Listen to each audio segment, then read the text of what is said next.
Hello everyone and welcome to summer. I have just gotten back from my family reunion and I got the opportunity to ride 6 out of the 9 coasters at California's Great America. I didn't ride Grizzly because it was closed, Psycho Mouse because of the terrible operations, and Lucy's Krabby Cabby because the line was long and, well, it was a kiddie coaster. Anyway, let's get into the top 5. And yes, I am skipping Woodstock Express because I have nothing to say about it. Let's do this. At number 5 is Demon. Starting off with kind of a stinker. I know I say this a lot, but restraints can really make or break a ride. And well, Demon's restraints break it. This can genuinely be a very fun ride. However, the shoulder harness was digging into my shoulders the entire ride. I broke a record while riding this ride. The most times someone has said ow on a roller coaster. Yeah, it was that bad. I really didn't notice any headbanging, however I did notice my shoulders being massacred. I'm not even that tall too. I mean, I kind of am, but I'm still not over 6 foot. I do not recommend anyone over 5.5 feet ride this. Anyway, the ride experience is basically just as bare bones as it is.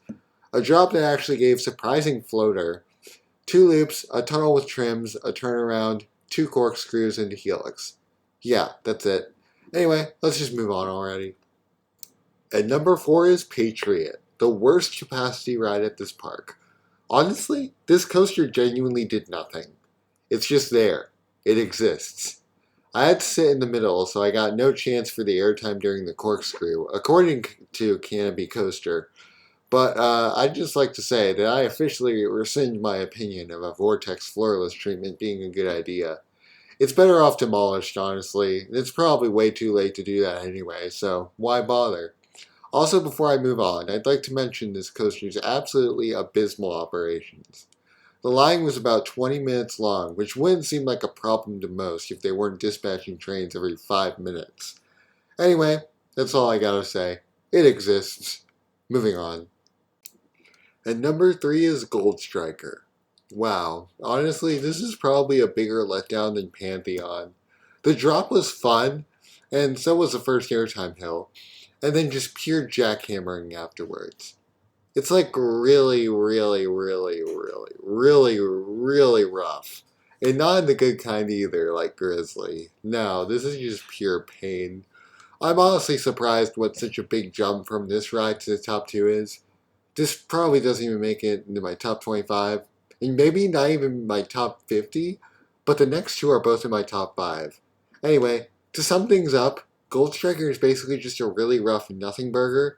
The only hills that actually gave airtime were the first one and the drop for me. Granted, I sat in the front, but really I had no interest in rewriting because 1, the line was super long, and 2, it was really rough, and I don't want to put myself through that pain again. Alright, now let's take a big jump up in my rankings to my top 2. Now, these coasters are super close and are a literal 2 spots away from each other in my ranking. Number 2, Flight Deck. Holy cow, guys. This thing is like actually insane. I really need to try Afterburn again in the back seat because, oh my god, Flight Deck is genuinely the most intense ride I've ridden. Well, since September.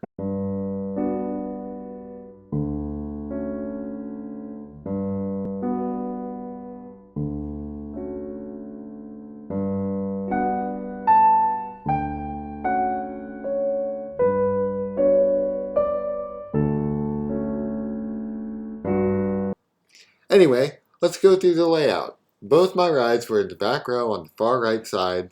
The drop surprisingly gave good airtime somehow, and the loop was fun. But now we get to my favorite part of the ride, the upward helix. Yes, a helix was my favorite part of a B&M invert. I know, crazy, right? This helix gave Pantherian level positives while coming up on it. I was graying out the entire time. After that, you swoop down and go into the 0G roll, which is nice and snappy. Then there is a bank turn, which is unfortunately the least forceful part of the ride. However, it is still decently forceful, just not as much as the first helix. Now you get to the killer finale.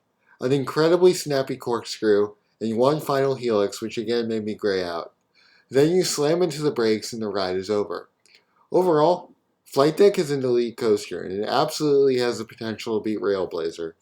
However, I gave Railblazer a slight edge due to a very special reason which I'll explain in a moment.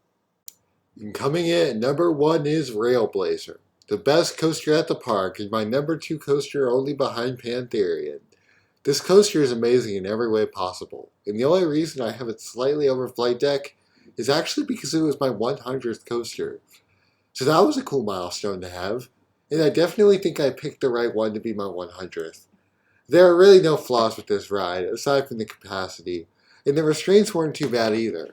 The shoulder straps were comfortable for me and were much better than the Tempesto restraints.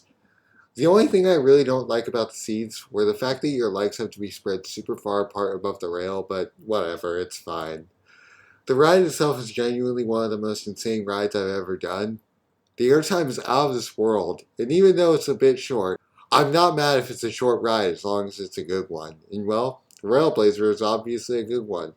It is so fast, so intense, and actually really smooth from what I remember. Even though I only rode it once, along with everything else here, I rode, excluding Flight Deck, which I did twice, it was still a very good ride. And with all that being said, that was my top 5 coasters at California's Great America. This was a very fun park, and I hope I can maybe make it back at some point before it closes in 2027. Anyway, if you enjoyed the video, make sure to like, subscribe, and comment your thoughts on the ranking. Do you agree? Do you disagree? Tell me all those thoughts below in the comments. Thank you for watching, and I'll see you in the next one.